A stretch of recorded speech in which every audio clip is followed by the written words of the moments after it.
السلام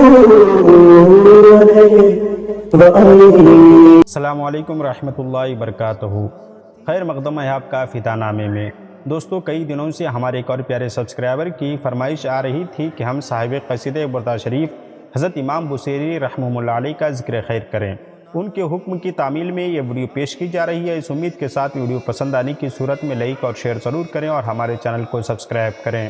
حضرت امام شرف الدین بوصیری علیہ رحمۃ رضوان کی ولادت باسعادت 1211 عیسوی مصر کے ایک گاؤں بوصیر یا بوصیری میں ہوئی اور آپ کی وفات 1294 عیسوی میں ہوئی۔ آپ کا پورا نام شرف الدین ابو عبداللہ محمد بن سعد البوصیری تھا۔ ایک مصری شاعر تھے جو نسلاً بربر تھے۔ آپ نے اسی گاؤں میں ابن حنا کے سرپرستی میں شاعرانہ کلام لکھنا شروع کیے۔ پہلے آپ عمرہ کی تاریخ میں قصیدے لکھا کرتے تھے، لیکن زیارت رسول کائنات صلی اللہ علیہ وسلم کے بعد ان کی تمام تر شاعری کا مرکز و محور مذہب اور تصوف ہی رہا۔ ان کا سب سے مشہور شاعرانہ کلام قصیدہ بردہ شریف ہے، جو کہ پیارے نبی صلی اللہ علیہ وسلم کی نعت مدحت و ثنا خوانی پر مبنی ہے اور اسلامی دنیا میں نہایت مشہور اور مقبول عام ہے۔ غالباً دنیا میں سب سے زیادہ پڑھا جانے والا نعتیہ کلام ہے۔ حضرت امام شرف الدین بوصیری علیہ رحمۃ رضوان اپنے زمانے کے معتبر عالم دین، شاعر اسلام اور شعراء آفاق ادیب کامل تھے۔ اللہ رب العزت نے حضرت امام شرف الدین بوصیری رحمہ اللہ علیہ کو بے پناہ صلاحیتوں سے نوازا تھا، جن کی بنا پر امراء و سلاطین ان کی بہت قدر و منزلت کیا کرتے تھے۔ حضرت امام شرف الدین بوصیری رحمہ اللہ علیہ ایک روز کہیں جا رہے تھے کہ سر راہ اللہ کے ایک نیک بندے سے آپ کی ملاقات ہوئی۔ انہوں نے آپ سے پوچھا، بوصیری، کیا تمہیں کبھی خواب میں حضور نبی کریم صلی اللہ علیہ وسلم کی زیارت نصیب ہوئی ہے؟ اس کا جواب آپ نے نفی میں دیا، لیکن اس بات نے ان کی کایا پلٹ دی اور دل میں حضور نبی کریم صلی اللہ علیہ وسلم سے عشق و محبت کا جذبہ اس قدر شدت اختیار کر گیا کہ ہر وقت حضرت امام شرف الدین بوصیری رحمہ اللہ علیہ پیارے نبی صلی اللہ علیہ وسلم کے خیال میں مستغرق رہنے لگے۔ اسی دوران کچھ نعتیہ اشعار انہوں نے کہے، پھر اچانک ان پر فالج کا حملہ ہوا، جس سے ان کا آدھا جسم بیکار ہو گیا اور وہ ایک عرصے دراز تک اس عارضے میں مبتلا رہے اور کوئی علاج کامیاب نہ ہو سکا۔ مصیبت و پریشانی کے عالم میں امام بوصیری کے دل میں خیال گزرا کہ اس سے پہلے تو دنیاوی حاکموں اور بادشاہوں کی قصیدہ گوئی کرتا رہا ہوں، کیوں نہ آقا دو عالم صلی اللہ علیہ وسلم کی مدح میں ایک قصیدہ لکھ کر اپنے اس مرض لا دوا کے لیے شفا کی درخواست کروں۔ چنانچہ اسی بیماری کی حالت میں قصیدہ بردہ شریف لکھا اور رات کو سوئے تو مقدر بیدار ہو گیا اور خواب میں حضور نبی کریم صلی اللہ علیہ وسلم کی زیارت سے شرف یاب ہو گئے۔ عالم خواب میں پورا قصیدہ نبی کائنات صلی اللہ علیہ وسلم کو پڑھ کر سنایا۔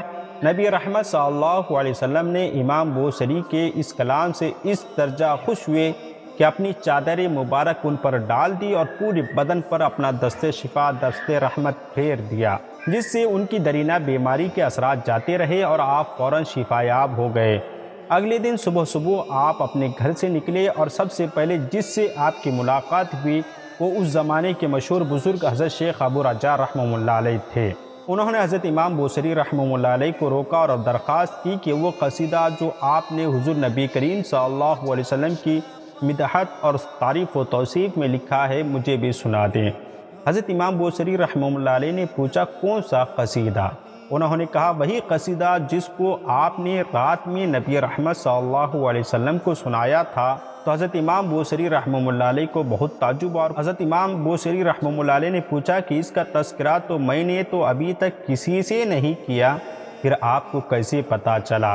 حضرت ابو رجاء رحمہ اللہ علیہ نے فرمایا کہ خدا کی قسم میں اس محفل میں شریک تھا جب آپ رات میں نبی رحمت صلی اللہ علیہ وسلم کو قصیدہ بردہ شریف سنا رہے تھے اور پیارے نبی صلی اللہ علیہ وسلم خوشی کا اظہار فرما رہے تھے، تو میں بھی اسی مجلس میں ہماتن گوش اس قصیدے کو سن رہا تھا، جس کے بعد یہ واقعہ مشہور ہو گیا اور اس قصیدے کو وہ شہرت دوام ملی کہ آج تک اس کا تذکرہ بزبان زد خاص و عام ہے اور اس سے حصول برکات کا سلسلہ جاری ہے، انشاءاللہ حتیٰ قیامت جاری رہے گا۔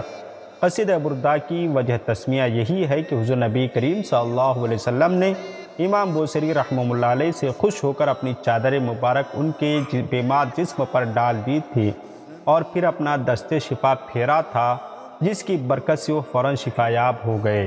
لہٰذا اس چادر مصطفیٰ صلی اللہ علیہ وسلم کی نسبت سے اس قصیدے کا نام قصیدہ بردہ شریف مشہور اور معروف ہوا، یعنی چادر والا قصیدہ، اور اس کی شہرت صرف مصر تک ہی نہیں رہی بلکہ دنیا میں ہر جگہ اس قصیدے کو بڑے ذوق اور شوق سے پڑھا جاتا ہے۔ حضرت امام بوصیری رحمہ اللہ علیہ کا وصال 694 ہجری یا 695 ہجری بمطابق 1294 عیسوی کو اسکندریہ میں ہوئی، اور فسطاط میں امام شافعی رحمہ اللہ علیہ کے قرب میں آپ کو دفن کر دیا گیا۔ ہماری دعا ہے کہ رب کریم آپ کے قبر انور پر رحمت انوار کی بارشیں نازل فرمائے اور ہمیں اسے قصیدہ بردہ شریف کے بدولت ہمارے گناہوں کی مغفرت فرمائیں۔ ملتے ہیں اگلی ویڈیو میں، تب تک آپ اپنا اور اپنے پیاروں کا خاص خیال رکھیں۔ السلام علیکم۔